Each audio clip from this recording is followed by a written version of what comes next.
de la Universitat Oberta de Cataluña.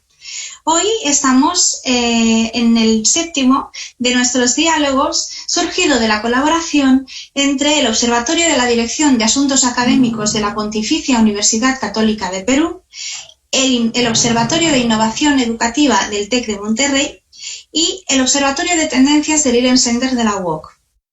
En el actual contexto, la educación virtual de emergencia ha tenido que adaptarse a las necesidades de nuestra educación superior y distintos recursos se han desarrollado para poder adaptarse a la educación a distancia, uno de los cuales es el uso de laboratorios remotos. Las universidades presenciales se han tenido que adaptar de manera más abrupta, por no ser esa la naturaleza de, en principio, sus directivas, mientras que otras universidades de tipo online, como la UOC, han ido trazando este recorrido a través de los años, pues es la idiosincrasia de su propia institución. Entonces, el diálogo Laboratorios Remotos hoy deseaba poner estas preguntas que nos hacemos en Solfa, porque contará con 3 especialistas de cada universidad que conversarán sobre la enseñanza en laboratorios remotos y entornos de simulación en línea. Y bien, queríamos presentarle a nuestros participantes de hoy. Claudia Zapata del Río, de la PUC. Claudia es directora de la Dirección de Asuntos Académicos del Vicerrectorado Académico, es magíster en Ciencia de la Computación por la PUC y miembro investigador del grupo de investigación Avatar PUC y del User Experience Software Metrics Group. Además, también se desempeña como docente ordinaria asociada a tiempo completo en el Departamento Académico de Ingeniería. Nuestro siguiente ponente es Josep Prieto Blázquez, de la UOC. Josep es licenciado en Informática por la Universitat Politécnica de Cataluña y doctor en Informática por la UOC. Desde el año 1998 trabaja como profesor de los estudios de Metrics Multimedia y Comunicación en la UOC, donde desde el 2003 a 2019 ocupó el cargo de decano. Actualmente es miembro del grupo de investigación Kaizen y responsable tecnológico del proyecto Tesla. Nuestro siguiente ponente es Manuel Eduardo Macías, del TEC. Manuel Eduardo es profesor investigador del TEC e ingeniero en electrónica y telecomunicaciones por el TEC también y doctor en ingeniería con especialidad en electrónica de potencia por la Technische Universität de Dresden, Alemania. Coordina una red intercampus de 9 laboratorios remotos y durante la pandemia ha implementado el concepto de Lab at Home para impartir desde casa los laboratorios de automatizaciones y redes industriales. Bien, queríamos empezar con la primera pregunta que le haremos a Claudia y después nos responderán también nuestros otros ponentes. ¿Cómo ha sido la experiencia en el desarrollo de laboratorios en línea en su institución? Además, ¿cuáles han sido las ventajas y dificultades? Y si pueden mencionar algunos ejemplos que hayan funcionado. Claudia, por favor. ¿Qué tal? Bueno, buenos días por este lado del mundo. En el caso de la universidad, la implementación ha sido un poco de emergencia, porque como le pasó en todos los países, empezamos a cerrar las universidades y aparentemente iba a ser por un tiempo y nos íbamos dando cuenta que eso no ocurría, entonces tuvimos que iniciar el paso a la virtualización de emergencia y empezar a planificar también una virtualización de laboratorios más pensada que ha sido hacia esta microonda. En el caso de la universidad, lo que se priorizaron eran obviamente las carreras más técnicas, ¿no? Primero ingeniería, de las primeras que hizo su planificación para virtualizar los laboratorios, y luego fueron empezando como nosotros le llamamos el otro lado de la universidad, que son más las comunicaciones. En todos los casos hay cuestiones muy específicas como qué competencias quieres desarrollar en el estudiante, entonces por lo tanto evaluar si puedes trabajar de manera virtual o no. En el caso de ingeniería habían cosas que se podían realizar, pero ejemplo, en algunas carreras como ingeniería en minas o ingeniería geológica, no ha sido posible, por ejemplo, virtualizar el 100% de los laboratorios. Hay sesiones que tienen que ser presenciales por la naturaleza, por la competencia que deseas desarrollar, el uso de repente de alguna maquinaria o de algún trabajo directo in situ, ¿no? Como puede ser en el caso de ingeniería en minas. Lo mismo nos ha pasado en arte, por ejemplo, en pintura, que tampoco es posible todo. Entonces, esas han sido como las principales dificultades. Identifiqué sobre todo qué competencias se quieren del laboratorio, qué tan virtualizable era todo. Y otras limitaciones como también los equipos. En algunos casos se puede, por ejemplo, organizar kits de laboratorio para los estudiantes y se los manda a casa. Pero hay equipos que son muy caros, que no se pueden enviar a las casas de los alumnos. Hay equipos que se han ido en préstamo, pero hay equipos muy delicados, por ejemplo, lo que le pasa a la carrera de química, que tiene equipos que no se pueden, que se tienen que usar o equipos grandes, ¿no? También ocurre en las carreras en otras ingenierías. Esas han sido como las primeras experiencias de emergencia que tuvimos que realizar.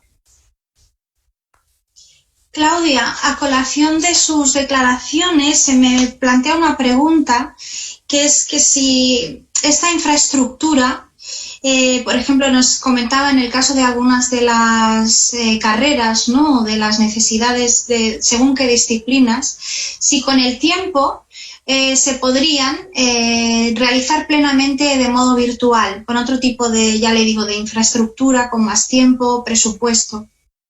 Sí, de hecho en ingeniería se virtualizaron una cantidad de laboratorios cuando empezó la emergencia, pero la misma facultad lo que hizo fue diseñar un plan hacia esta mitad del año y el próximo año que planteaba tanto compra de equipos especiales para virtualizar los laboratorios, además de los equipos propios que tiene el laboratorio por su especificidad, y compras de software especiales y además creación de material también, que esa es la parte creo más importante, más que todo el soporte, creación de material, contenido, métodos, para poder virtualizarlo con una planificación más pensada, ¿no? Pero todo va muy alrededor de qué competencia deseas usar.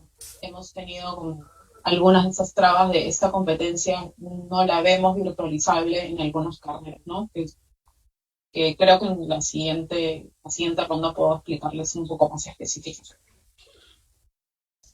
Muchas gracias por su respuesta, Claudia. Formularemos la misma pregunta a Josep.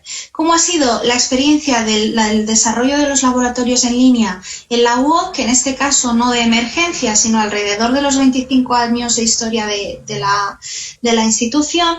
¿Y cuáles han sido las ventajas y dificultades? Y si podemos mencionar algunos ejemplos que hayan funcionado.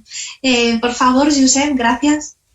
Gracias, Desiree. Buenos días a todos, buenas tardes desde Barcelona, de esta parte del Atlántico. La verdad es que, como decía Desiree, en nuestro caso, la Universidad Tuberta es completamente diferente. Yo recuerdo que empecé hace 22 años a trabajar en la UOC y me hicieron un encargo, intentar virtualizar una carrera tecnológica como era la ingeniería de informática. Entonces, evidentemente, si nos tiramos 22 años atrás, intentamos pensar cómo poder hacer lo mismo que estamos intentando hacer ahora con laboratorios virtuales, remotos, en casa, simuladores. ¿Cómo poder hacerlo? Pues la verdad es que hubo algunas noches que no dormí. La verdad es que la idea sería intentar realizar, como decíamos, poder trasladar en el entorno virtual, poder hacer las mismas prácticas y asumir las mismas competencias que se hacen presencialmente.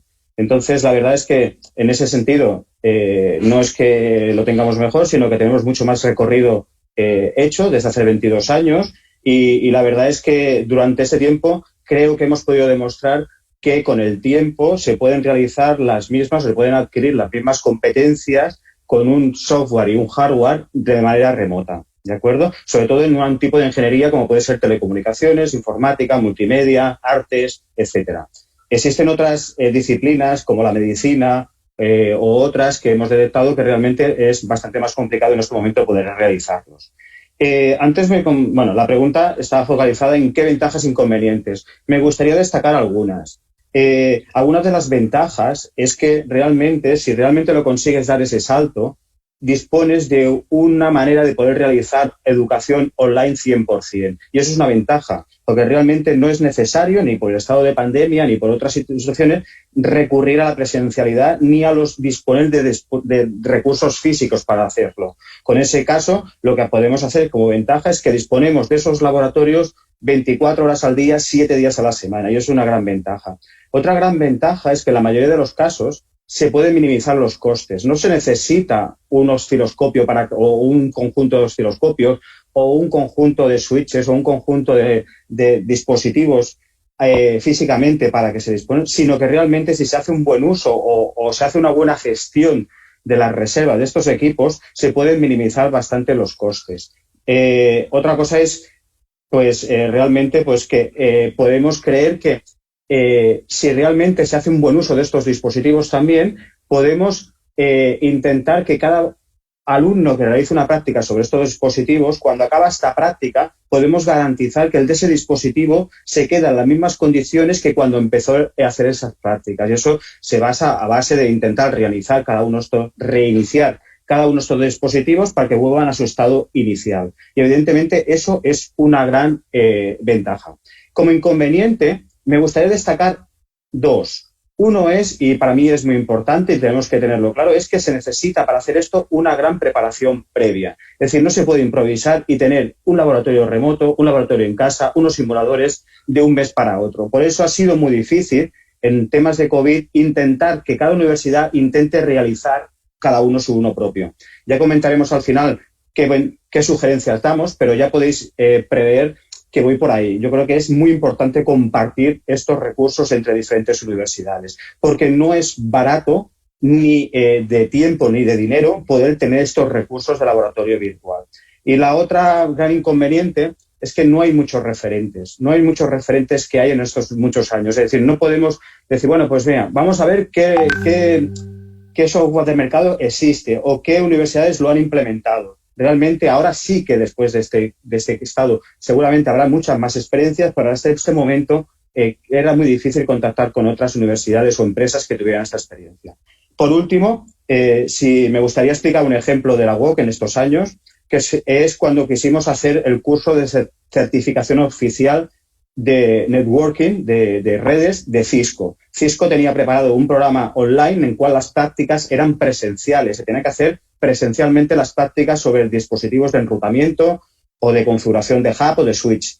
En ese momento montamos un laboratorio remoto en el cual los alumnos podían acceder a dispositivos reales de manera remota y realizar las mismas prácticas que se podían hacer presencialmente, con todas esas ventajas que he comentado anteriormente: disponibilidad 24/7, el estudiante encontraba siempre el dispositivo configurado en la hora que había reservado y se encontraba con la configuración bien hecha, cosa que en instituciones presenciales pues tienes que montar todo el hardware antes de hacer las prácticas, te encuentras con problemas del que lo ha dejado anteriormente, etcétera, etcétera, etcétera.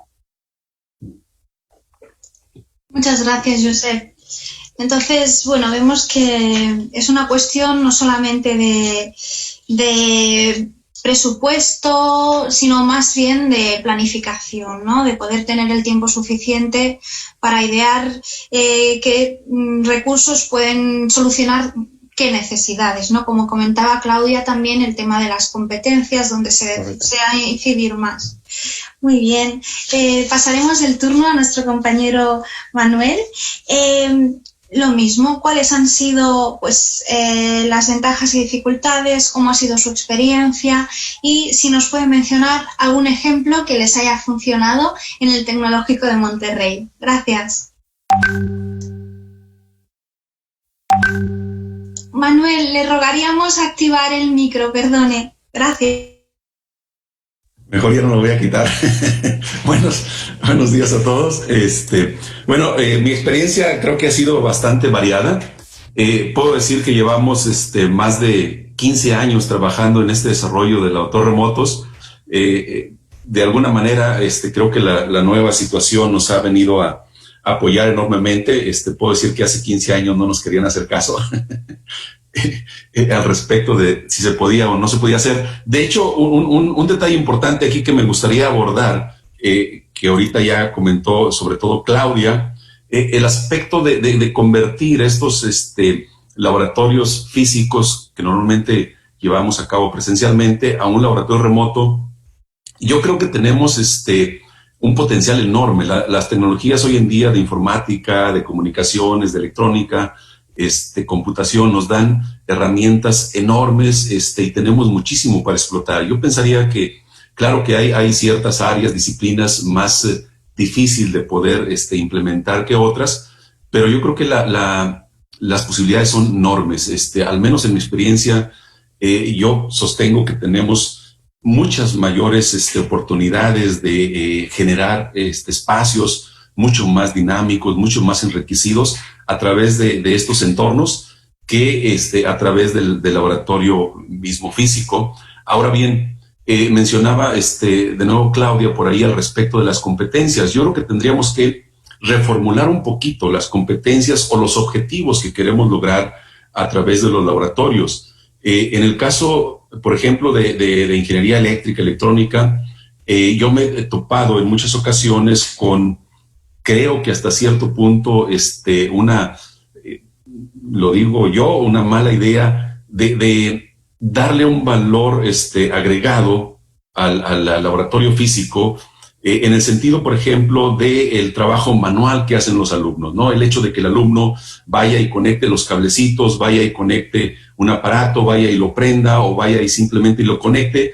Y yo creo que esos son los tipos de aspectos que tenemos que reformular, lo decía Claudia, o sea, ¿cuáles son realmente las competencias que estamos logrando? Yo sostengo que mi objetivo, al menos para ese alumno de ingeniería, pues no va a ser el que sepa conectar. Es importante, sí es importante, pero a final de cuentas creo que el valor agregado de ese profesionista es la capacidad de análisis, la capacidad de razonamiento, la capacidad de solución de problemas y no tanto el conectar o desconectar un componente. Ahora bien, con respecto a las dificultades, a mí me gustaría comentar lo siguiente. Yo creo que la primera dificultad que normalmente tenemos cuando iniciamos con este tipo de desarrollos, pues el pensar que la tecnología es lo más complicado. Y luego, al menos en mi experiencia, pasamos a una siguiente etapa cuando ya logramos resolver ese problema, en donde ahora lo más difícil pues, podría ser el financiamiento, ¿no? Lograr recursos económicos para poder ir comprando equipo, como decían los colegas, más especializado o que nos permita mayores facilidades.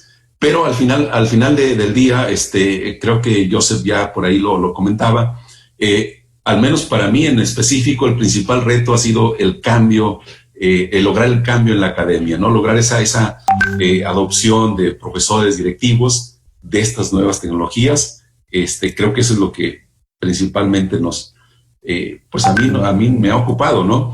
Y en el caso de los ejemplos, para mencionar nada más algunos, ejemplos positivos, que bueno, que no dijeron de negativos. Tenemos por ahí una red de laboratorios remotos en automatizaciones entre varios campos del Tecnológico Monterrey, lo cual nos permite de manera pues muy efectiva lograr compartir recursos, ¿no? Recursos que no tenemos que tener todos los campus, pero sí en conjunto. Hay por ahí un desarrollo de un laboratorio de uso masivo asociado a un curso MOOC, que nos permite llevar el laboratorio, en este caso un laboratorio básico de energía eléctrica, pues a un número muy grande de usuarios y acceder a lugares muy remotos. Para que se den una idea, en 2 veces que se ofreció este curso, tuvimos del orden de 3,700 usuarios registrados que realizaron más de 2,500 reservaciones de laboratorio. Si yo veo estas cifras, ni en 10 años en mis laboratorios físicos en el TEC de Monterrey, pues puedo lograr llegar a estos números, ¿no? Esto realmente me llamó la atención, la capacidad que tenemos de alcance, y decía, sobre todo en lugares también muy, muy remotos, de localidades donde pues no hay infraestructura y sin embargo pueden tener el acceso a este tipo de recursos, ¿no?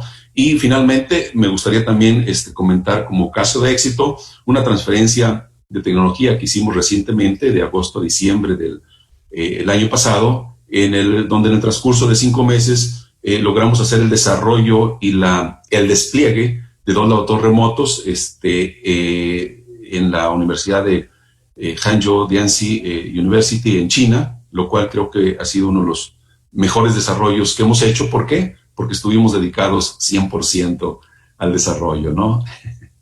Bueno, creo que eso es por todos mis comentarios. Muchas gracias, Manuel.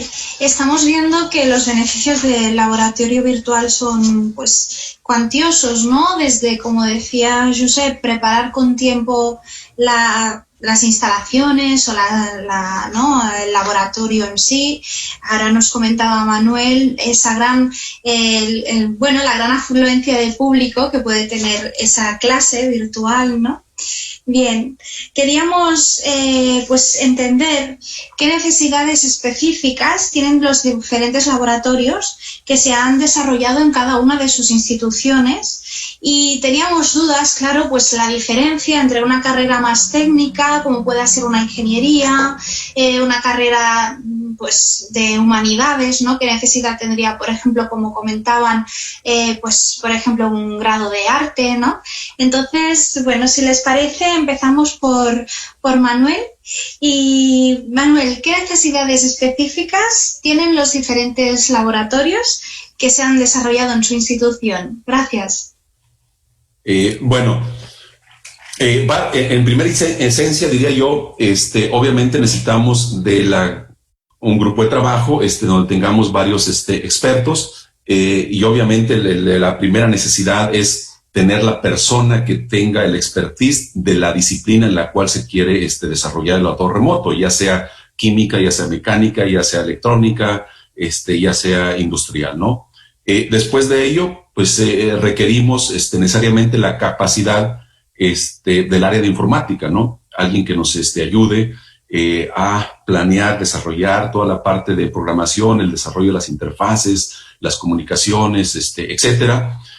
Pero adicionalmente, creo que un tema ahí que muchas veces omitimos, requerimos también de una persona que sea experta en los temas de adquisición de datos, que creo que en el caso de los laboratorios remotos, si lo vemos, al menos en ingeniería, cualquiera de los laboratorios remotos que nos podamos imaginar, química, mecánica, eléctrica, máquinas eléctricas, etcétera, siempre vamos a requerir de un sistema de adquisición de datos que nos permita el poder hacer esa conexión del mundo informático, el mundo virtual, con el mundo real. Y eso lo vamos a hacer a través siempre de sistemas de adquisición de datos. Y ese creo que es un punto muy importante que a veces omitimos. Normalmente sí nos enfocamos mucho en la gente de informática, en la gente obviamente de la especialidad, y a veces dejamos un poquito débil esa parte, ¿no? Entonces, y bueno, fuera de ello, creo que hay varias características, necesidades ahí que a mi juicio deberían de tener los laboratorios remotos. Ya lo mencionaba Joseph, obviamente son plataformas que van a estar disponibles 24/7, pero nosotros hacemos mucho énfasis justo en el hecho de que sea una plataforma, no el laboratorio per se únicamente, sino una plataforma que me permita además administrar también el recurso. Me permita, por ejemplo, registrar usuarios, me permita controlar el acceso de los usuarios. Esto es el hecho de que pues un usuario pueda tener una especie de reservación o pueda tener un acceso en un tiempo limitado para poder administrar correctamente el uso del recurso. Hay que recordar, y ahorita lo comento de nuevo, no estamos hablando de laboratorios virtuales, estamos hablando de laboratorios remotos, que para mí es muy diferente. Estamos haciendo acceso a recursos físicos del laboratorio, que aunque vayamos presencialmente, pues nada más un equipo puede hacer uso o una persona puede hacer uso de ese recurso del laboratorio. Por lo tanto, creo que un sistema de administración del recurso, y más porque es remoto, es muy importante para poder garantizar el correcto uso, la correcta disposición. Ahorita Joseph lo mencionaba, creo que sí es muy importante, obviamente, el hecho de que esté siempre disponible, pero que esté listo, que esté reseteado de alguna manera. Un error a veces que cometemos muchos, las instituciones, los directivos, a mí me ha sucedido, cuando hablamos de desarrollar un laboratorio remoto, la primera idea es, mira, aquí tengo el laboratorio, ¿por qué no la mitad del tiempo lo hacemos remoto y la otra mitad del tiempo lo hacemos presencial? creo que era un poquito los comentarios que hacía Joseph, eso normalmente no funciona porque yo tengo que tener, para hacerlo remoto, tengo que tener la disponibilidad 100% para garantizar que esté realmente disponible y que no lleguemos, si es el usuario presencial, pues no importa, si llega y está desacomodado, pues lo acomoda, pero el usuario remoto no, si llega y no está prendido, no está acomodado, las piezas no están en su lugar, pues simplemente el laboratorio no se hace, ¿no? Bueno, no sé si eso, diría, nada más concluiría ahí con el hecho de que creo que ahorita tenemos una serie ya de laboratorios remotos en las áreas de ingeniería eléctrica, electrónica, mecatrónica, desde conceptos básicos que son instrumentación, mediciones eléctricas, hasta conceptos muy avanzados como pueden ser electrónica de potencia, máquinas eléctricas, robótica, control, y que vuelvo a lo mismo, o sea, lo que mencionamos al principio, creo que probablemente sea más difícil unas disciplinas que otras, pero yo creo que hay muchísimo que podemos hacer, y a veces creo que de mejor manera que al menos como lo hemos venido haciendo.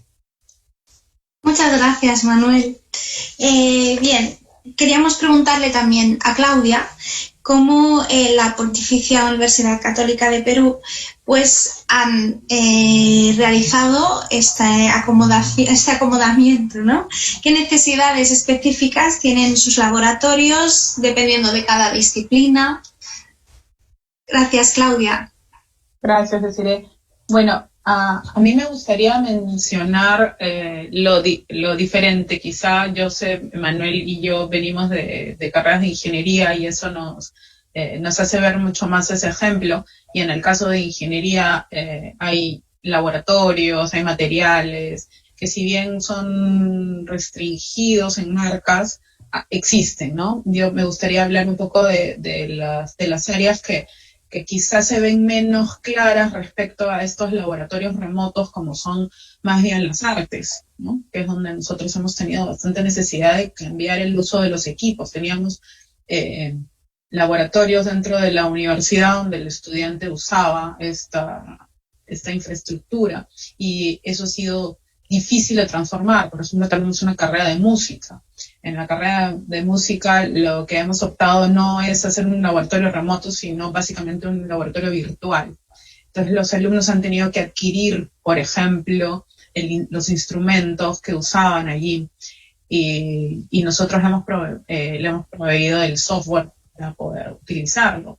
En el caso de comunicaciones sí hemos podido realizar laboratorios remotos en las cabinas de sonido, por ejemplo, donde sí les hemos dado el software a los estudiantes y ahí lo que decía Manuel, muy importante, ¿no?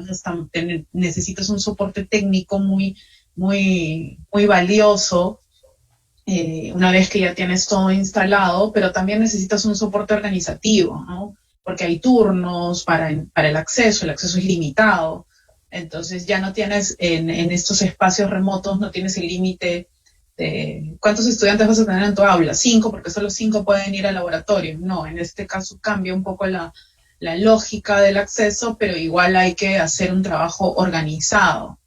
Y ese trabajo organizado requiere no solo disciplina de parte de la universidad en la organización, sino del estudiante, de respetar sus horas a las que debe ingresar al laboratorio y en que debe terminar su trabajo de laboratorio, porque viene otro estudiante después a usar el equipo. Entonces, sí, también hay un trabajo por ese lado. Nosotros lo que hemos hecho es depositar en las especialidades, en las carreras, en las organizaciones de carreras, ese trabajo. Y básicamente donde hay más necesidades muy especiales, como les decía, eran en las áreas de las artes. Pero, por ejemplo, una carrera de arte que nosotros tenemos que ha optado por software de laboratorio muy similar a los de ingeniería es el de diseño textil, porque quizá esta carrera de diseño textil o pasa por un proceso de ingeniería muy parecido al de una ingeniería textil, ¿no? Entonces sí, por ejemplo, se podían adaptar, se podían usar elementos de las otras carreras. Pero en el caso, como les decía, de las artes propias, no. ¿no? Teníamos una dificultad con el caso de pintura, como les decía, donde veíamos cursos donde el estudiante en la clase estaba frente a un modelo o a un elemento que pintaba, y eso no lo podíamos trasladar al entorno virtual porque, por ejemplo, una de las habilidades o de las competencias que se quería desarrollar en el estudiante era la capacidad de interpretación visual. Entonces, si el estudiante y el profesor no veían el mismo elemento con la misma luz, con diferentes cuestiones similares, ese es el problema donde no tenemos cómo trasladarlo, ¿no? Que va un poquito lejos de los laboratorios, pero un poco para mencionar la cuestión de las competencias, ¿no? En ingeniería geológica, por ejemplo, en algún momento nos decían de que querían que los estudiantes pudieran probar las piedras, por ejemplo, que era una habilidad que ellos querían, que el sabor del mineral, identificarlo, porque cuando uno salía a campo había esta situación, ¿no? Entonces, hay cosas así de las carreras que nos llevan a repensar, como decía Manuel, en el tema de las competencias o si eso va a ser necesario. Pero también romper en qué necesidad va a tener ese estudiante cuando vaya al mercado laboral. Si es que en el mercado laboral ya se tiene una idea de que ese estudiante tiene que venir con una competencia en la que sepa manejar un instrumento. Lo que decía Manuel, tenemos que cambiar esa idea de que el ingeniero tiene que saber manejar un instrumento. De repente no es una competencia relevante, pero hay que ver cómo se transforma también el mercado laboral si está esperando que el estudiante venga con esa competencia. Que puede ser necesaria o aplicable, puede ser que no, puede ser que sea un tema cultural. Entonces también eso va a impactar en cómo podemos transformar los laboratorios. Necesidades especiales, ha habido más que nada dos temas importantes. El tema del contenido, porque como decía Joseph, es un tema de largo aliento, diseñar los laboratorios remotos. Y el contenido, por lo tanto, no lo sacas de un mes a otro. Entonces, hay plataformas que proveen contenido de laboratorios remotos o laboratorios virtuales que también se pueden usar para, digamos, acortar brechas, acortar tiempos. Y también, por el otro lado, todo lo que es la infraestructura, ¿no? En el caso de ingeniería ha sido como más sencillo manejarlo porque hay un poco más de experiencias. En el caso de las otras carreras es un poco más complejo. Y en el caso de laboratorios sofisticados, sí habíamos visto hace unos años la experiencia del TEC, que efectivamente tiene mucha ventaja de que no tienes que replicar tantos espacios físicos y por lo tanto puedes usar mejor, usar más económicamente, digamos, lo que adquieres. En el caso de algunas carreras ha sido un poco más complejo, quizá porque también las propias carreras se niegan quizá a dar este paso, ¿no? Están de repente un poco temerosas del cambio, ¿no? Nuestra universidad, en el caso de la PUC, sí ha impulsado la transformación a la virtualidad, pero no ha sido una cuestión obligatoria. Entonces muchas carreras simplemente no hacían este paso y ahora ha sido como obligatorio. Y para algunas está siendo más difícil, ¿no? Algunas han optado por cerrar los cursos o los laboratorios para el próximo año con la esperanza de darlos presencialmente y no planificar esta transformación. Y hay otros que decidieron esta transformación. De hecho, nosotros estamos tratando de promover por etapas estos cambios, ¿no? Que, como decían mis colegas, no es algo de la noche a la mañana. Hay necesidades específicas, sí, en función de lo que quieres desarrollar. Muchas gracias, Claudia.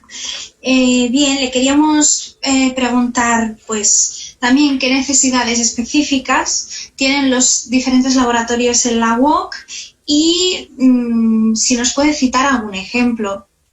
Sí, para intentar añadir información a lo que me han dicho mis colegas Manuel y Claudia, que por supuesto estoy muy de acuerdo, en el que se ve claramente que hay necesidades específicas de diferentes ámbitos de conocimiento, no solamente de los tecnológicos. sino de todos y en la web que hemos encontrado de todos los ámbitos de tecnología.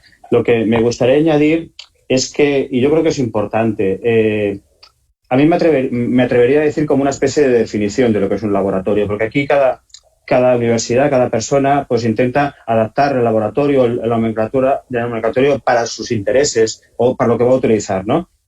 Para mí, o para nuestra universidad, el laboratorio virtual que nosotros llamamos, es un espacio virtual interactivo que incorpora todos los recursos tecnológicos, pedagógicos y humanos para realizar las actividades prácticas de cada ámbito de conocimiento para adquirir las competencias que se necesitan en esa carrera, ¿de acuerdo?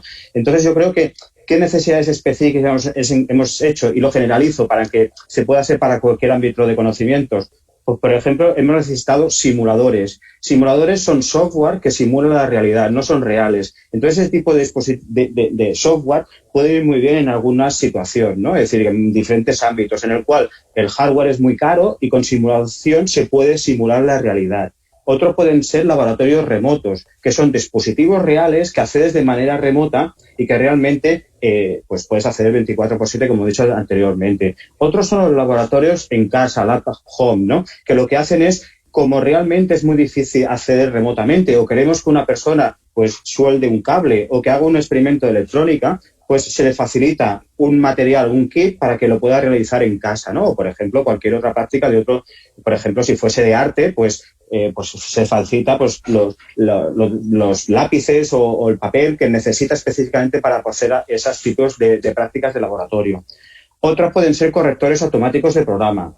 Aparte de esta tecnología, yo creo que es muy importante, y Manuel lo añadía, es muy importante las personas. Esto no se puede dejar solo y que el alumno lo haga de autodidacta. No, necesitamos personal, profesor especializado técnico que dé soporte por si tienen algún problema y soporte a la manera de aprender, no a utilizar los dispositivos, sino cómo pueden aprender a partir de estas prácticas. Y esto es muy importante porque los dispositivos por sí solos no enseñan, sino que tiene que haber después, aparte de esto, una metodología basada pues en casos o basada en proyectos en el cual se añaden estos laboratorios como recursos para el aprendizaje. Y entonces esto adquiere muchísimo más valor. Y por último, lo que es importante para mí es incorporar, pues eso, ¿no? Todo el software necesario también para poder hacer estas prácticas y que el alumno no tenga que estar buscando, sino que lo incorpore este tipo de laboratorios. Y con esto sería un poco de manera generalizada, lo que sería para nosotros el diseño de un laboratorio virtual general. Muchas gracias, Josep. Es verdad que tenemos que tener en cuenta que igual que una clase o el currículum o ¿no? los diferentes elementos que pueden componer la creación de una asignatura, hace falta eso, más de un especialistas formados, ¿no? Hay un diseño muy grande detrás de la creación del laboratorio y de esa realización práctica. Y si me permites también, que se me ha olvidado y que es muy importante, tiene que haber un espacio de comunicación entre ellos, que haya foros, espacio en el cual sea fácil, dinámico y que se pueda aprender. Es decir, una documentación importante para poder realizarlo, es decir, un sistema de fax, un sistema de instalación, vídeos de instalación de cómo utilizar las herramientas. Esto ayuda mucho pues que el alumno dedique el tiempo al aprendizaje y no a la instalación y la configuración de las herramientas. Gracias, Josep. Bien, queríamos preguntar acerca de si conocen algunos productos para el desarrollo de laboratorios que sean gratuitos o bien que nos permitan su modificación a través del código abierto para facilitar pues la expansión de dicha tecnología. Josep, si le parece bien, empezamos con usted de nuevo. ¿Nos podrían pues comentar algo acerca de ese tema? ¿Existen estos softwares? Esta es una pregunta difícil, para mí por lo menos. Es decir, quizás por desconocimiento, pero la verdad es que desde mi punto de vista existen muy pocas iniciativas de software libre que ayuden a intentar utilizar de manera herramientas de laboratorio, ¿de acuerdo? En cambio, sí que existen bastantes productos de mercado gratuitos en algunos casos para uso docente que permiten hacer prácticas. Y pongo como referencia, y espero que se pueda, productos de Microsoft, productos de Amazon, productos de Oracle, en el cual tienen licencias libres para uso en temas para uso universitario.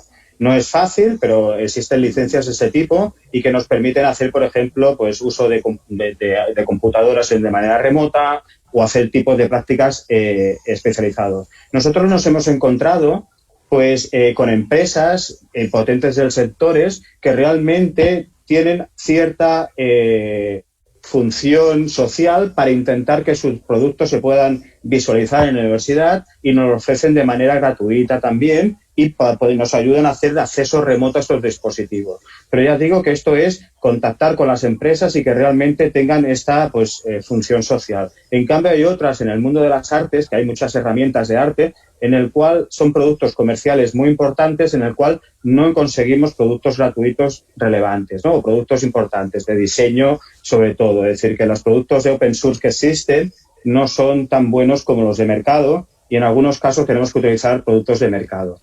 Entonces, aquí, y seguramente está mezclado con la siguiente pregunta, yo creo que la clave, y vuelvo a insistir, es la compartición, que podamos compartir conocimientos, productos y experiencia entre diferentes universidades, y esa es la clave. Yo recuerdo hace unos 4 o 5 años que intenté, cuando era en mi época de decano, contactar con diferentes homólogos de otras universidades, entre ellos el TEC de Monterrey, para intentar hacer eso, intentar montar una red de universidades de diferentes ámbitos para poder compartir experiencia. Y esto lo que se necesita, pues eso, ¿no? Es que nos pongamos de acuerdo y con foros como este, pues salgan diferentes iniciativas y personas pues que tengan ganas de trabajar y colaborar.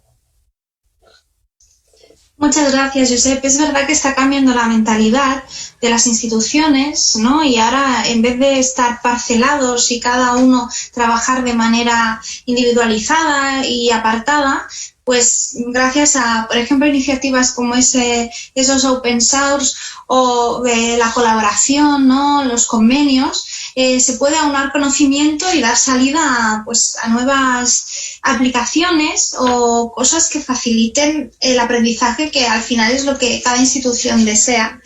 Entonces, bien, queríamos lanzar la misma pregunta a nuestro compañero Manuel, si conoce de algún código abierto o de algún software libre o producto para el desarrollo de estos laboratorios remotos que pueda ser accesible a las instituciones de manera más, con menos coste económico. Gracias, Manuel. Sí, gracias.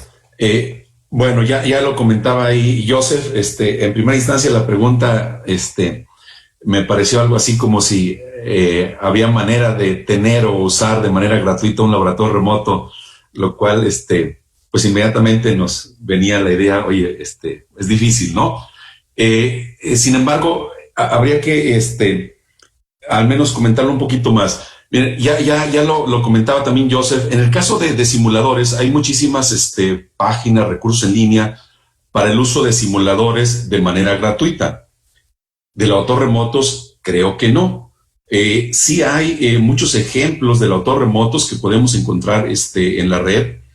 Sin embargo, creo que la gran mayoría de ellos y se pueden acceder de manera gratuita, pero no nos podrían servir como para desplegar un curso completo o un módulo completo a través de estos recursos. Normalmente son recursos a manera de demostración o que son, vamos a decirlo así, incompletos en el sentido de que tenemos pues una práctica, manera de ejemplo para demostrar el uso de la tecnología. Sí nos sirven muchísimo para poder visualizar, obviamente, las capacidades que tendríamos para poder visualizar cómo han resuelto el problema de comunicación, el problema de interacción, etcétera, etcétera. Pero normalmente pues no es una solución completa para mi curso, de tal manera que sería un poco difícil, ¿no? Si hay otras plataformas, he visto por ahí algunas plataformas muy completas, sin embargo, pues son ya empresas que se dedican a comercializar estos recursos, ¿no? A través de suscripciones, ya sea por horas, por usuarios, etcétera, ¿no? Pero yo creo que aquí la solución, otra vez, pues ya la abordaba Joseph, Yo creo que la solución es la colaboración, ¿no? La colaboración, de hecho, por ahí, en nuestras presentaciones, justo mencionamos que una de nuestras visiones es el poder lograr una comunidad de colaboración alrededor de este concepto, de estas tecnologías de los remotos, a través del cual, como lo hacemos ya internamente, al menos aquí entre los campus del TEC de Monterrey, pero que a nivel global podamos colaborar y sobre todo compartir, hacer sinergia y compartir los recursos del laboratorio, ¿no? Sin importar, ahora sí, el lugar del mundo donde se encuentren. O sea, que yo pueda disponerle de un recurso a una universidad en Brasil, a otra universidad por allá, no sé, en Europa, en Asia, y ellos a su vez me puedan compartir algún recurso de laboratorio, que podamos sumar y podamos, pues, hacer entre todos más de esto, ¿no? Para mí sería justo eso, el buscar la colaboración. En un momento dado, obviamente si es una universidad que está iniciando, igual, acercarse, buscar la colaboración con otros colegas que ya estén avanzados. Créanme, al menos en mi caso, pues lo que buscamos siempre es esa colaboración, ¿no? Esa aportar recursos, aportar ideas, y aunque sea una universidad que está iniciando, no importa. Yo creo que la idea es lo que a futuro podemos aportar. Lo que sí, pues por recursos, por tiempo, por esfuerzo, por lo que todo implica, pues es imposible que pueda subsistir un entorno de manera permanente en donde pues los usuarios o las universidades o instituciones se conviertan en usuarios simplemente de manera gratuita, ¿no? ¿Por qué? Bueno, pues porque atrás de esto, para quien tiene el recurso, hay muchos costos, mucho tiempo y mucho esfuerzo involucrado. Entonces, la manera de hacer esto sustentable es realmente donde todos podamos aportar, donde todos podamos colaborar. Y concluyo esto nada más con una pequeña recomendación. Nosotros hemos basado todo nuestro desarrollo, obviamente dependiendo de la especialidad, si es máquina, si es electrónica de potencia, pues entra la disciplina.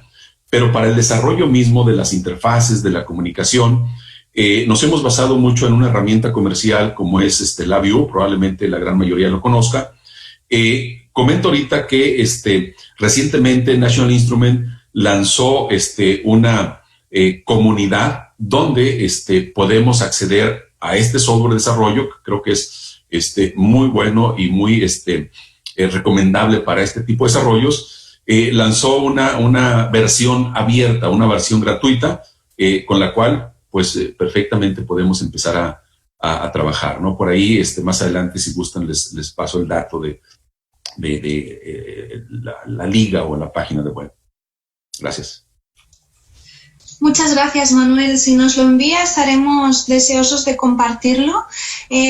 Cuando normalmente hacemos en nuestros blogs respectivos una reseña de nuestros diálogos, y allí lo podremos compartir con nuestros oyentes. Perfecto. Y Claudia, queríamos lanzarles la misma pregunta hacia la PUC. ¿Conocen de la existencia de algún programario o software libre para laboratorios remotos? ¿Trabajan con código abierto? Si conocen algún sistema. Muchas gracias. Gracias, Desiree.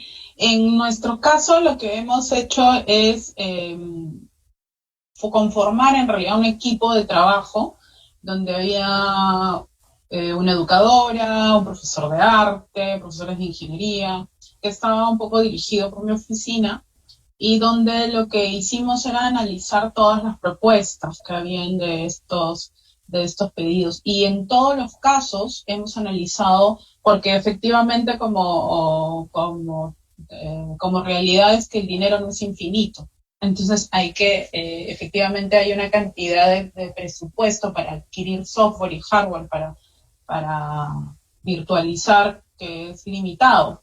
Entonces sí, lo que hacíamos era analizar cada caso y evaluar si habían opciones gratuitas, ¿no? En el caso de laboratorios remotos, encontramos que las opciones gratuitas podrían ser de algún software que ayudaba a alguna parte del laboratorio, como ya lo ha mencionado Manuel. Hay empresas como LabVIEW que provee algunas alternativas, pero hay otras alternativas de uso libre que podían ser muy básicas y muy limitadas. Entonces, de alguna manera te obligan a tener que ir a la propuesta licenciada. Y en ese caso rescato lo que dijo Joseph, ahí depende de contacto uno a uno con las empresas. Nosotros tenemos además un equipo del área de TI, que es la que se encarga de toda la infraestructura tecnológica de la universidad, que eran básicamente los que han estado negociando. Y hemos logrado, por ejemplo, hace 2 días usar un conjunto de licencias a la tercera parte del precio que originalmente habíamos previsto. Y en el caso de software de laboratorio remoto, aquí sí no ha sido el área de tecnología, sino el área de ingeniería mismo, por ejemplo, que ha negociado directamente en este caso con una empresa, en este caso fue con Festo, donde tenemos licencias que vamos a empezar a pagar el próximo año recién, por ejemplo. Y así hay negociaciones. Y en el caso de estos softwares especializados, que de hecho en muchos casos son más potentes los licenciados, la negociación con el proveedor ha sido importantísima, ha sido lo más importante. En algunos casos más difícil, creo que yo ya lo mencionaba, hay software del lado de arte que las herramientas libres no igualan, y además que cuando tu estudiante va a traducir también le van a pedir el manejo de estas herramientas licenciadas, porque es lo que se usa en el mundo laboral, y son herramientas costosas, ahí es un poco más complejo. Y igual una negociación es importante. Para lo que nosotros hemos hecho es no solamente el acceso a maquinaria especial, sino ya teníamos licencias de software dentro de computadoras de la universidad. Entonces también la misma organización de laboratorio remoto, pero en este caso accediendo a computadoras dentro de la universidad para poder ofrecerles ese servicio de licencias a los estudiantes, también es lo que hemos hecho. Y ahí también igual hay todo un conjunto de software que se tiene que usar, ¿no? Yo partiría el software, ¿no? Hay una cuestión que va con el software de apoyo, otro es el software directo de laboratorio que te sirve para virtualizarlo, digamos. Y otro es todo el software educativo que te soporta también el trabajo del laboratorio. Entonces, por un lado tienes, por ejemplo, los softwares de acceso VPN para poder acceder a las máquinas, luego tienes los software específicos para el laboratorio, de adquisición de datos, por ejemplo, y por otro lado tienes plataformas como, no sé, Miro, Moodle, diferentes plataformas que hacen soporte educativo que nos sirven para los espacios de trabajo. Entonces, yo creo que hay diferentes líneas de qué tipo de software usar para la virtualización del laboratorio o para laboratorios y para laboratorios remotos también. Y ahí viene un tema de, creo que negociación, que es súper importante. Perfecto, Claudia. Sí, bueno, es importante eso, ¿no? Aparte del software, estas diferentes herramientas colaborativas que hoy en día utilizamos. Muchas gracias. Ahora pasaremos a la última pregunta.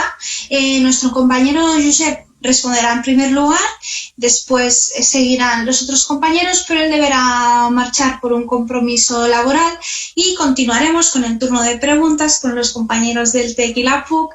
Así que si tienen alguna pregunta, por favor, la pueden enviar a nuestros canales Facebook.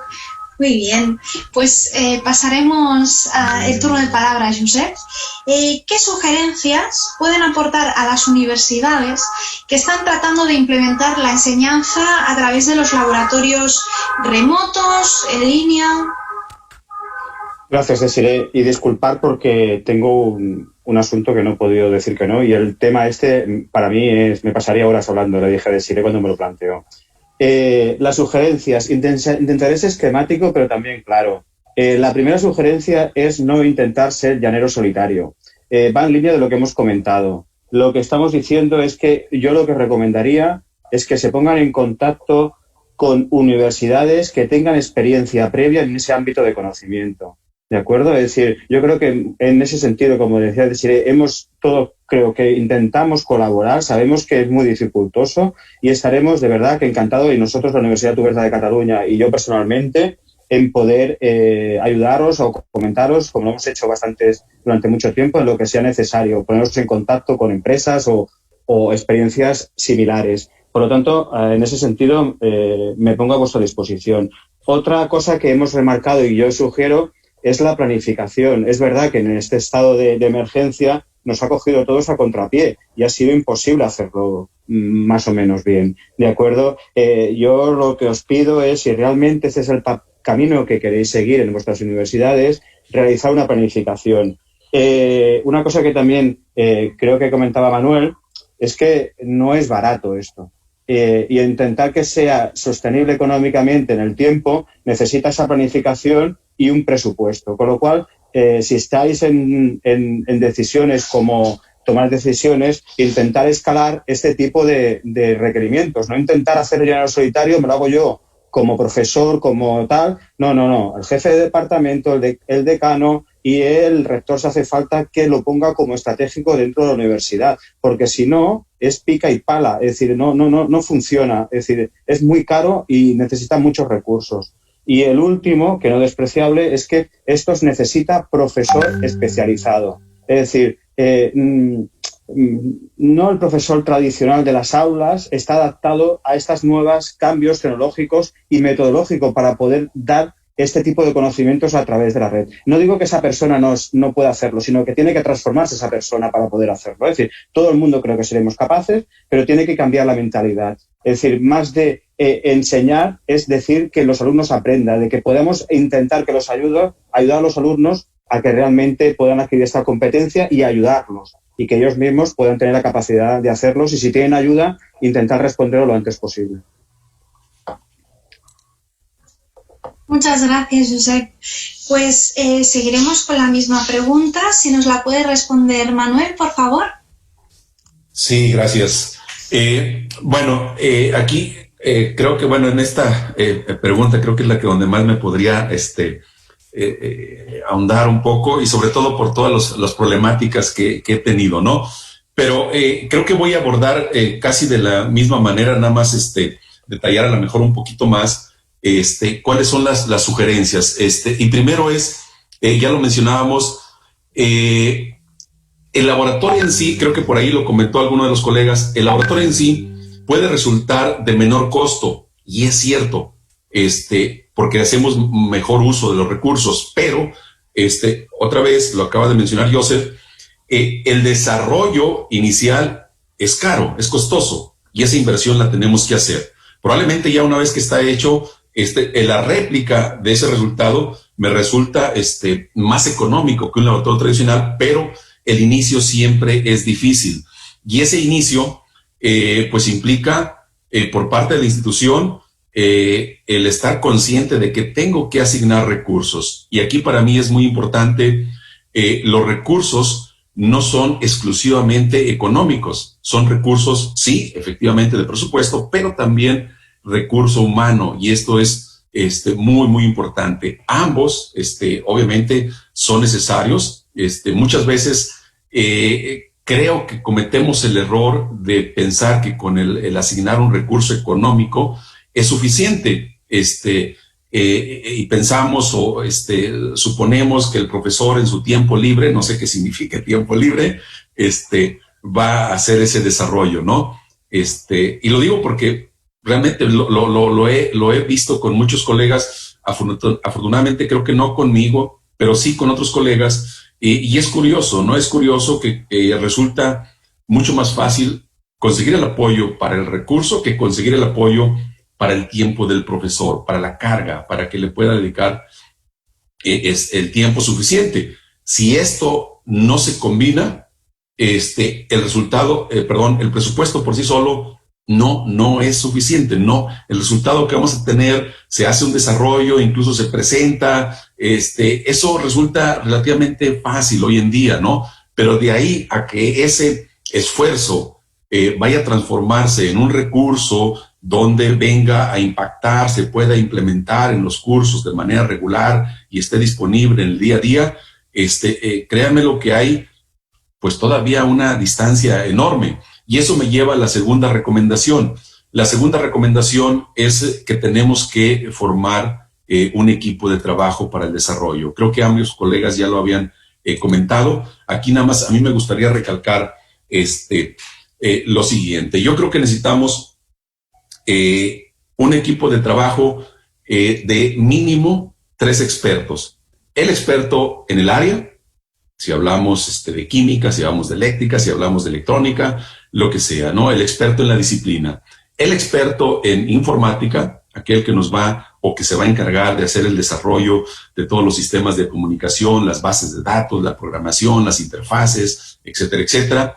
Y requerimos un tercer experto, lo mencionaba yo, en lo que es sistemas de adquisición de datos, procesamiento de datos, sistemas de adquisición de datos, que a veces lo omitimos, y créanme que es importante porque eso depende que hagamos de repente ciertos Frankensteins. Y esto me lleva a la aclaración de esto. El equipo de trabajo tiene que ser o tiene que tener realmente una muy buena comunicación. Tiene que haber sinergia entre ellos. A mí me ha tocado ver innumerables veces en algunas instituciones estos equipos de trabajo, que esto sí lo visualizamos. Pues sí, necesito a alguien que programe, alguien que sepa, alguien que sepa electrónica, pero si no hay esa comunicación, si no hay esa sinergia, el resultado va a ser un Frankenstein. ¿Por qué? Pues porque simple y sencillamente no hay comunicación. Aquí me recuerda ese chiste que probablemente han visto por ahí de una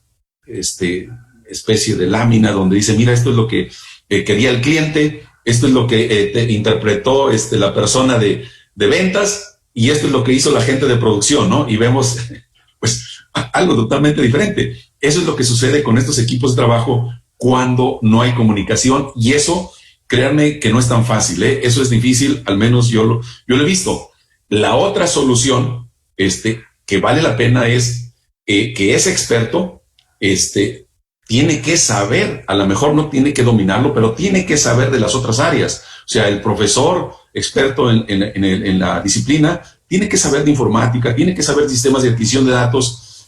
Repito, no ser un experto, pero sí tiene que saber para poder cuestionar, validar o al menos discutir la solución que se está planteando desde el punto de vista de programación o lo que está proponiendo el otro desde el punto de vista de adquisición de datos. Lo mismo el experto en adquisición de datos tiene que saber de la disciplina, tiene que saber de electrónica o de química para poder saber qué es lo fundamental que tiene que hacer con los datos, cómo es la manera. Y lo mismo el de programación. O sea, tenemos que tener conocimiento de las otras áreas y tenemos que tener mucha comunicación. Y yo creo que eso es algo que veo que muchas veces falla en esos intentos, ¿no? Y finalmente, no pretendamos hacer algo barato, no pretendamos hacer algo libre, barato, porque eso otra vez nos lleva tiempo y al final del día los resultados creo que no son los esperados, y eso nos lleva a volver a intentarlo, a volver a empezar y a volver a iniciar en el proceso. Muchas gracias, Manuel. Una respuesta muy completa que nos ayuda a vislumbrar un poco, pues, cómo llevar a cabo, ¿no? todo este ecosistema. Bien, queríamos lanzar a Claudia también, pues, esa idea de que nos pueda dar alguna sugerencia para las universidades que están intentando implementar pues laboratorios remotos, y cuando acabe su participación les lanzaremos algunas preguntas del público que creemos pueden ser bien interesantes. Muchas gracias, Claudia. Gracias, Desiree. Bueno, al igual que totalmente de acuerdo con mis colegas, creo que hay que empezar por también la capacitación a los profesores. Es un profesor, como dijo Joseph, que si bien puede hacerlo, tiene que transformarse para hacer este tema del trabajo virtual, el trabajo remoto en los laboratorios. Como dijo Manuel, esto no se puede hacer esfuerzos baratos, y ahí creo que hay que partir en el análisis costo-beneficio de cada propuesta, ¿no? De si voy a ahorrar aquí, cuánto me va a costar por allá este ahorro, ¿no? Si realmente va a ser un ahorro, o a la larga va a ser un costo mayor porque voy a tener que volver a hacer las cosas y finalmente va a salir caro, ¿no? Creo que es importantísimo analizar eso. Y algo que hizo Joseph y algo que nos ha servido en la universidad muchísimo es precisamente centralizar esos esfuerzos. Los esfuerzos no están partiendo, las facultades, en el caso de los PUC, no están trabajando solas, están trabajando con un apoyo fuerte de rectorado para poder hacer ese trabajo, porque no sería posible. incluso a nivel presupuestal estamos haciendo un presupuesto integrado que se mira para tener un trabajo más hacia adelante, ¿no? Creo que en muchas universidades, sobre todo grandes, ocurre bastante el tema de que las facultades son independientes, las carreras son independientes, entonces algunos esfuerzos tecnológicos a veces los hacen de manera independiente. Y eso, si uno lo suma, termina siendo un costo mayor, ¿no? Tan sencillo como cuántas licencias de un software hay en la universidad y por qué hay tantas licencias perdidas. Nosotros tenemos una licencia institucional y nos saldría más barato y irradiamos a más gente, ¿no? Esas cosas tan sencillas impactan mucho en esta situación y son organizativas. Entonces, definitivamente, centralizar esto, a pesar de que a veces puede parecer un poco burocrático, hay que tratar de romper esos esquemas burocráticos para entenderse por qué se centraliza, ¿no? Porque tiene que haber un apoyo muy institucional, porque no es barato. No es barato, como mis colegas han dicho, desde el punto de vista de infraestructura, de software y tampoco de personas. Y yo haría hincapié en el tipo de persona importante aquí también en estos equipos, que es el educador.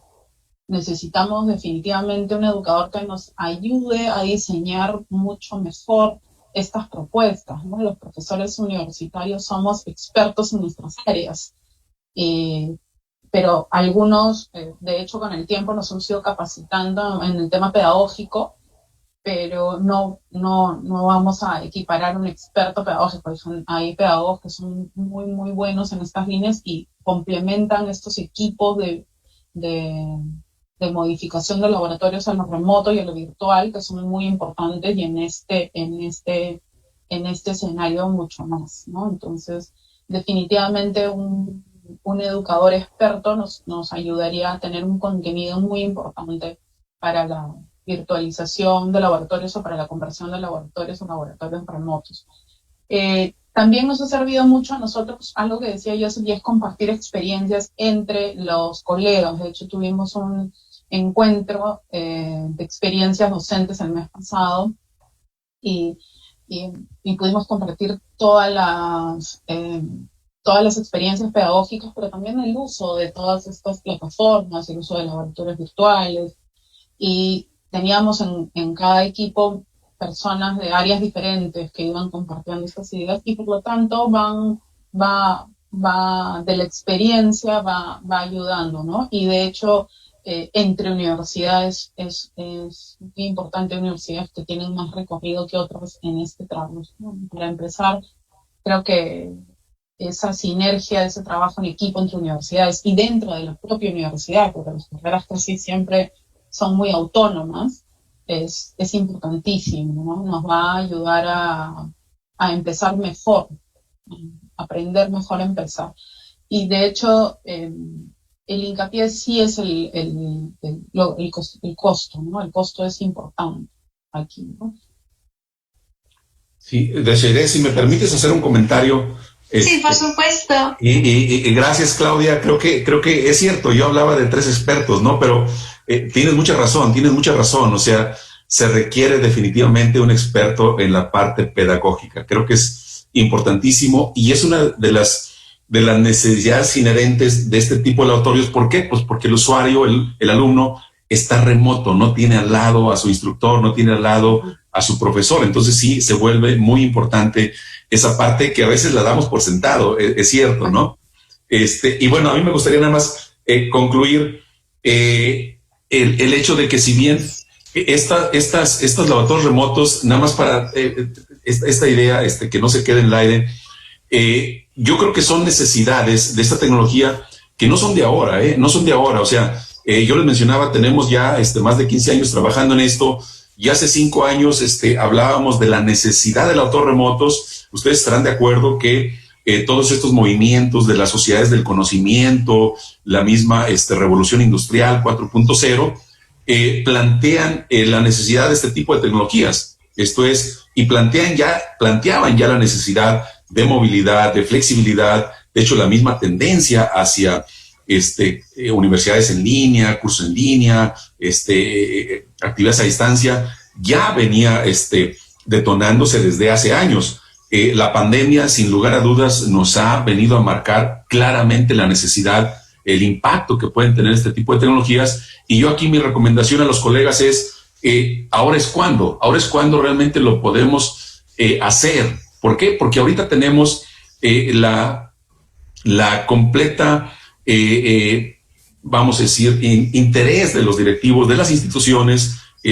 Hoy día tenemos la completa comprensión de ellos de que necesitamos invertir en este tipo de tecnologías, de que tenemos que desarrollar este tipo de tecnologías y hay que verlo, ¿no? O sea, no es algo ahorita de moda, no es algo, anteriormente pensábamos que, bueno, pues ok, ahorita a ver cómo le hacemos en 3 meses o en 4 meses, se va a terminar la pandemia. Creo que ya lo hemos visto a nivel sociedad, a nivel países. La pandemia no se va a ir en unos meses, no se va a ir en 6 meses. Es algo con lo cual a partir de ahora vamos a tener que empezar a vivir y eso significa que hoy más que nunca el desarrollo de este tipo de tecnologías es muy, muy importante y muy relevante.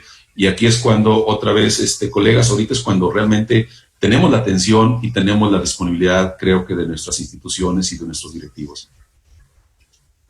Muchas gracias, Manuel. Bien, antes de proseguir, me gustaría hacer un inciso a manera de recopilación de ideas de nuestro debate.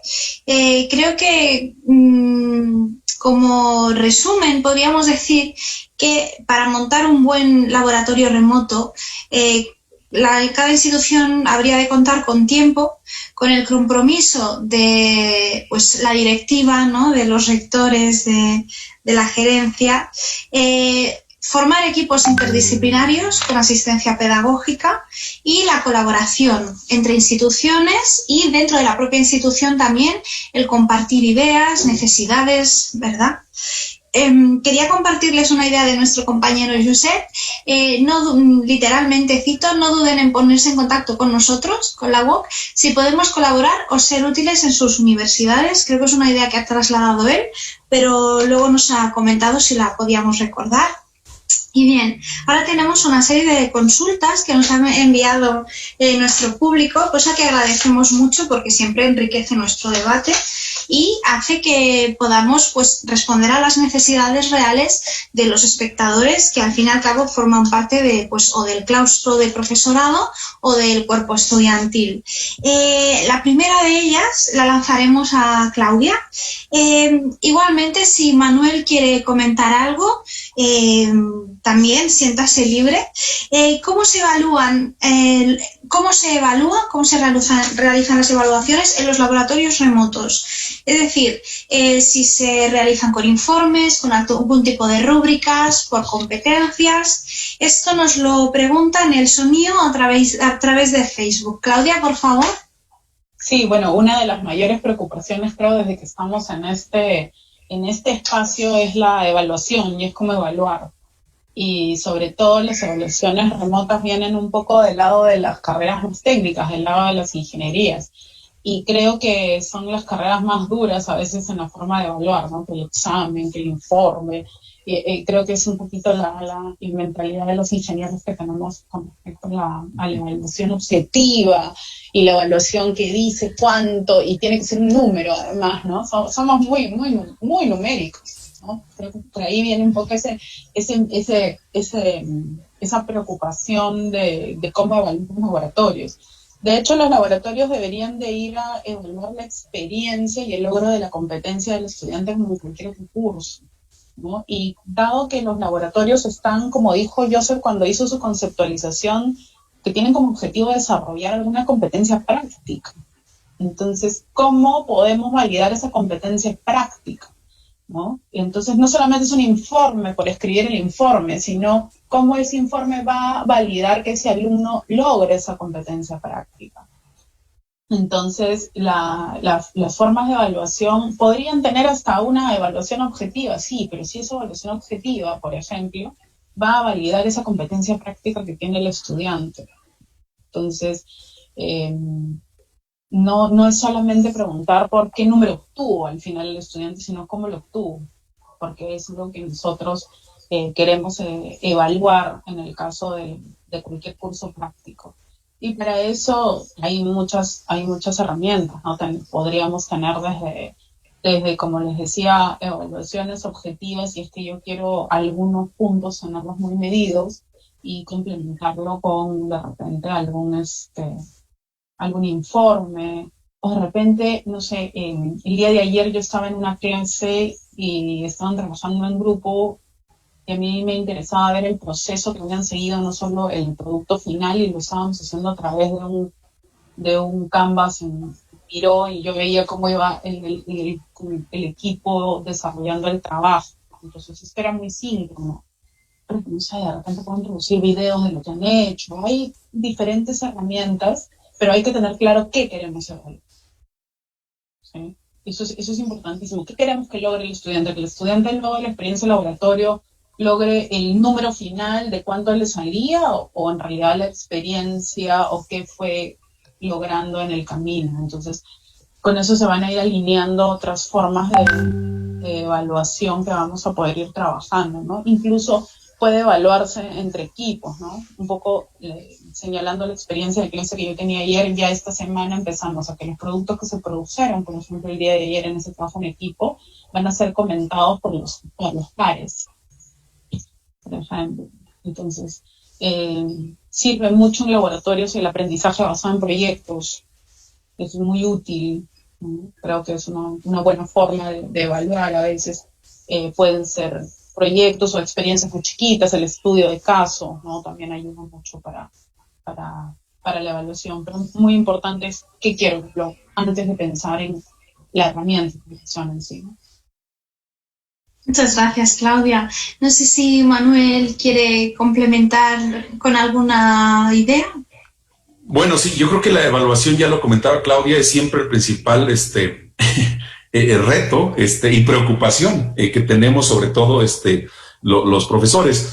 Pero yo creería que igual es algo que podemos resolver.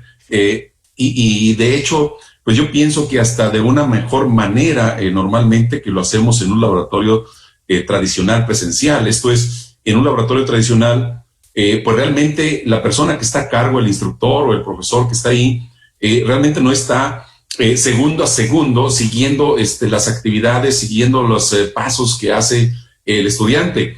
A través de una plataforma de este tipo, el sistema computacional que tenemos ahí, o el sistema de programación, lo que ustedes quieran que tenemos ahí, puede estar monitoreando segundo a segundo, fracción de segundo a fracción de segundo, lo que él hace y cómo lo hace. Y en consecuencia, si queremos tomar acciones, yo creo que desde el punto de vista de los resultados, es cierto, tenemos que plantearnos primero cuáles son los objetivos y a partir de ahí ver justo la evaluación.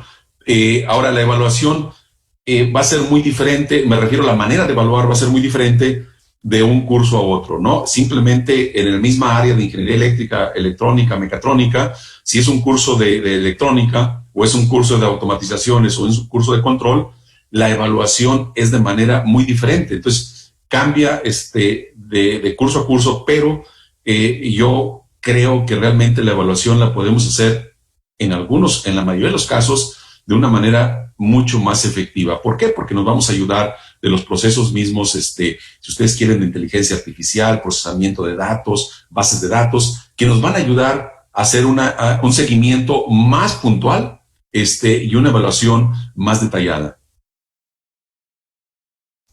Muchas gracias, Manuel. Ese es un tema en el que usted ha comentado y que es muy interesante, ¿no? Este uso del Learning Analytics y de los datos que nos proporciona la monitorización de la performance del estudiante con respecto a el propio laboratorio. Y con respecto a esta misma idea del funcionamiento de un laboratorio, aprovechamos para preguntarle la cuestión que nos lanza Marilis Domínguez a través de Facebook. Si usted nos podría mencionar ejemplos de uso de laboratorios remotos, por ejemplo, en una disciplina concreta. Sí, mencionamos ahorita, por ejemplo, nosotros tenemos ya creo que una amplia gama de laboratorios en el área de ingeniería eléctrica, electrónica, mecatrónica. Por ejemplo, hablaba por ahí de laboratorios de circuitos eléctricos, donde se cubren pues prácticamente todos los temas ahí de circuitos eléctricos de corriente directa, corriente alterna, conceptos de factor de potencia, de impedancias, teoremas de circuitos eléctricos, etcétera. Por ahí los cursos remotos también, o los autores remotos de electrónica, donde se ve desde caracterización de semiconductores, esto es donde el usuario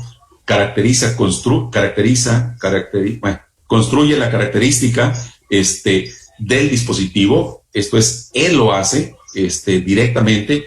Y aquí lo importante, creo que algo que no había comentado, uno de los detalles fundamentales en estos laboratorios es, por un lado, el que sea interactivo, segundo, que sea en tiempo real, ¿sí? Esto es, que pueda estar realmente interactuando y que lo pueda hacer de manera inmediata. Y tercero, que es muy importante para justo el desarrollo del conocimiento del usuario, que los resultados de ese laboratorio no estén predefinidos, que no sean simplemente picarle al botón y registrar resultados. Esto es, que se puede equivocar, ¿sí? Y eso creo que lo aplicamos a todas las plataformas. Y bueno, para concluir esto, igual tenemos algunas plataformas de automatizaciones donde realmente el usuario hace el proceso de ingeniería que implica la configuración del equipo, la programación de los procesos de automatización. Mencionaba que teníamos, por ejemplo, una pequeña red intercampus al interior del TEC de Monterrey, donde un campus Laguna me provee, por ejemplo, a manera de recurso de ese laboratorio de automatizaciones, de un almacén industrial, un campus Tampico que me provee, por ejemplo, de un elevador de 4 pisos, un campus Monterrey donde provee un sistema de clasificación, y yo puedo acceder a cada uno de esos recursos y hacer, insisto, el proceso de ingeniería que implica desarrollar, pensar, programar, depurar, probar, etcétera, ¿no? Igual lo podemos llevar al área de máquinas eléctricas. De hecho, cabe la pena mencionar, hay algunos desarrollos recientes que hemos hecho, no nada más para la parte de ingeniería o la parte esta que mencionaba de cursos abiertos, MOOC, sino incluso laboratorios especializados para investigación y posgrado. Esto es donde no le damos la llave o el acceso al alumno, sino al profesor o al investigador. Obviamente lo puede llevar a los alumnos, pero son recursos mucho más especializados que requiere de una persona experta en el tema para poderlos operar, ¿no? Aquí hablo de laboratorios de electrónica de potencia, los mismos de máquinas eléctricas, teorías de medicina, teorías de potencia, etcétera, ¿no? Muchas gracias, Manuel. Y luego teníamos un par de cuestiones más que queríamos lanzarles a nuestros dos ponentes. La primera sería si hay laboratorios virtuales de acceso libre. Esto nos lo pregunta Claudia Amorós Martínez y no sé si ustedes podrían responder a ello. Y después, sí, bueno, sobre todo nos preguntan las disciplinas de física, química, informática y robótica. Y por último, aproximadamente, no sé si es una pregunta fácil de responder, el coste de los laboratorios. Si es un coste muy elevado, dificultades de financiación. Sí. Bueno, no sé si ¿quieres empezar, Claudia, o...? Como quieras. No hay problema. Bueno, si gustan, miren, con respecto a la última pregunta, los costos, ya mencionábamos, lo podemos hacer muy barato, ¿no? Con componentes muy baratos. Hay muchos colegas, por ejemplo, que utilizan por aquí los microcontroladores, ¿cómo se llama? Los Arduino, y luego utilizan un Raspberry. Pues realmente es una solución barata, pero yo pensaría... no es una solución, a final de cuentas, muy profesional que podamos, con el cual podamos garantizar el servicio en un curso de profesional, ¿no? Acuérdense, estamos pensando en un curso profesional. Respecto ya más en particular al costo, esto depende mucho del tipo del autor remoto, inclusive en el área de ingeniería eléctrica, electrónica, mecatrónica, y claro, si nos vamos a química, física, obviamente el costo puede variar mucho, pero por ejemplo, un laboratorio remoto de circuitos eléctricos, pues es relativamente más barato que un laboratorio remoto de robótica, donde el robot, simplemente el solo robot, puede tener un costo del orden de entre 20 a 30 mil dólares, ¿no? Solo el robot. Yo diría que el desarrollo adicional, por ejemplo, en el caso de circuitos eléctricos, donde el costo de los componentes per se del laboratorio, pues son resistencias, cables, condensadores, el costo es mínimo. El desarrollo, o más bien el costo ahí es el desarrollo mismo y los componentes adicionales, el equipo de cómputo, los sistemas de adquisición de datos. Y yo lo llevaría ahí desde el orden a lo mejor de algunos $15,000, ¿no? En el caso de circuitos eléctricos, electrónica, ya en el caso de robótica, control, repito, el elemento mismo, automatización, donde tenemos un proceso que tenemos que agregar físicamente, podríamos hablar del orden de los $40,000. Repito, esto depende mucho, igual, creo que todo el mundo se lo puede imaginar, si estamos hablando de robótica, pues obviamente hay robots, muchos precios, ¿no? A eso yo creo que habría que agregarle del orden de los $10,000-15,000, que es el costo, por ejemplo, de un laboratorio de circuitos eléctricos, que es el resto de los componentes, cámaras, por ejemplo, cámaras de red, sistemas de adquisición de datos, el equipo de cómputo, el software.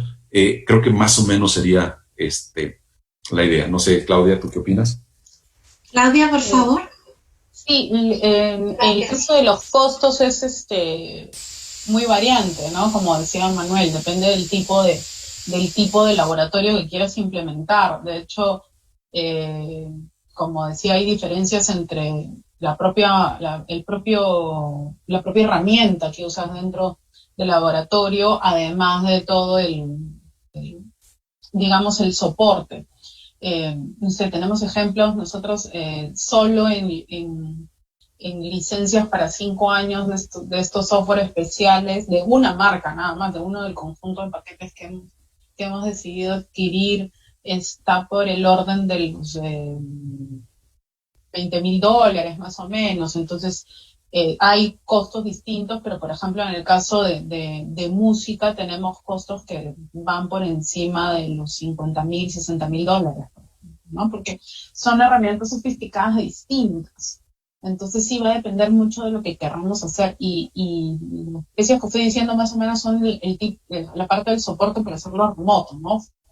Fuera de todos los instrumentos que puedes tener dentro. Bueno, claro, eso en el caso de la PUC nosotros tenemos, por ejemplo, en el caso de las ingenierías, un volumen de estudiantes bastante alto.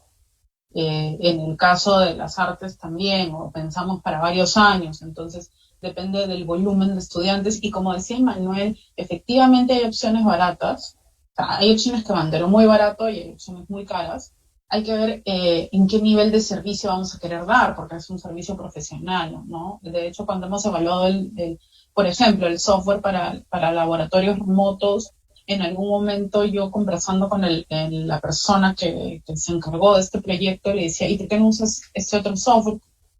El vendedor nos venía ofreciendo facilidades y todo, y me decía, porque es muy básico. Para un profesional de ingeniería sería muy básico, serviría para enseñar los primeros años, me decía. Entonces, hay que mirar todas estas cosas, por eso creo que Manuel también hablaba tiene que haber un experto del área que vea si realmente lo que se está usando va a lograr el nivel profesional de lo que necesitas. En el caso que preguntaban de las áreas de ciencias, hay software distinto, de hecho más aterrizado a las propias disciplinas, ¿no? De repente una física, una química usan mucho, por ejemplo, este software de datos Origin Pro. Entonces yo alguna vez les decía, ¿por qué no usan MATLAB? ¿Por qué no usan SPSS? Entonces también hay cuestiones propias de la disciplina de qué tipo de software y qué tipo de herramientas utilizar, ¿no? para los laboratorios. Y eso va a ir componiendo el tipo de gasto que vamos a tener, ¿no? Creo que recalcando la pregunta que ya habíamos resuelto antes sobre el tema del software libre o el tema del costo, hay que hacer costo-beneficio a largo plazo. Muchas gracias, Claudia. Y nos preguntaba Claudia Martínez Morales desde Facebook el tema del acceso a algún algún laboratorio remoto que sea gratuito para personas que no sean estudiantes. No sé si conocen de algún caso, alguna iniciativa, alguna disciplina que ofrezca estos servicios o no se da, no es usual. Bueno, yo comentaba que hay sí algunos ejemplos de laboratorios remotos a través de la red, que muchas veces sí nos sirven muy bien como ejemplo de las capacidades que podemos tener a través de esta tecnología, de la manera en que se han resuelto los problemas, y estos pues lo puede acceder realmente cualquier usuario. Lo que comentaba nada más es que no son soluciones completas que en un momento dado nos puedan servir para un curso de manera regular, ¿no? Pero sí a manera de ejemplo. Yo creo que sí hay muchos ejemplos, repito, en la red, algunos muy simples, muy conductivistas, ¿no? Muy pocos completamente libres, ¿no? Tenemos el problema, normalmente cuando hacemos un laboratorio remoto, es una serie de secuencias o de operaciones ya preestablecidas. Pícale el botón y vete al paso 1, 2, 3, 4, ¿no? Aquí lo que planteaba es, yo creo que lo que tenemos que tener como objetivo es realmente un espacio laboratorio completamente abierto, flexible, dinámico, interactivo, donde el usuario sea el que tenga que estar decidiendo el qué y el cómo. Esto obviamente es más complicado porque implica muchos otros problemas de seguridad, de programación, etcétera, etcétera. Pero bueno, la pregunta es, si hay, digo, ahorita no tenemos una lista de elementos, y regresándome a la pregunta que hacía anteriormente, simuladores, creo que hay de laboratorios, hay muchos más, tanto gratuitos como con costo, algunos de costo realmente no muy elevado, que sí son pues bastante buenos, ¿no? Simuladores, ¿no? Esto es lo que sería, pues vamos a decirlo, un laboratorio virtual, ¿no? Muchas gracias, Manuel. Pues me gustaría preguntarles a nuestros ponentes si tienen alguna conclusión o algún comentario final para nuestros espectadores. Bueno, creo que tú ya lo resumiste muy bien, Desiree. Uno de los puntos importantes es el tema de colaboración entre las experiencias. Creo que hay que hacer una buena planificación que implique tanto el soporte como el lado pedagógico, que va a ser sumamente relevante en estos casos, y tiene que haber un soporte institucional para estas iniciativas definitivamente. Sí. Lo único que yo concluiría es lo que ya mencioné, ¿no? Hay que tener en cuenta que el futuro en sí de la educación, sobre todo en lo que se refiere a esta educación práctica, ¿no? Que damos a través de los laboratorios, es la flexibilidad y la movilidad. O sea, esto es algo que no es cuestión nada más de la pandemia, es algo que ya se venía gestando, necesitando de hace varios años, yo diría una década, y la pandemia lo único que ha hecho es hacer más evidente y acelerar esta necesidad. Y sin embargo, también lo mencionaba, ahorita tenemos la atención de las instituciones, la atención de los directivos, pero definitivamente es algo que tenemos que trabajar en ello, porque es el futuro definitivamente de la preparación, entrenamiento en ingeniería. Muchas gracias, Manuel. Pues como cierre, agradecer a nuestros ponentes, Claudia Zapata, Manuel Eduardo Macías y Josep Prieto, su participación, y por supuesto a nuestros espectadores por habernos estado acompañando en este diálogo, y también por las preguntas que nos han enviado, y les emplazamos a la siguiente edición de nuestros diálogos, de la que en breve tendrán noticias a través de los canales usuales de Twitter, Facebook y nuestros blogs. Muchas gracias. Gracias. Hasta luego. Hasta luego.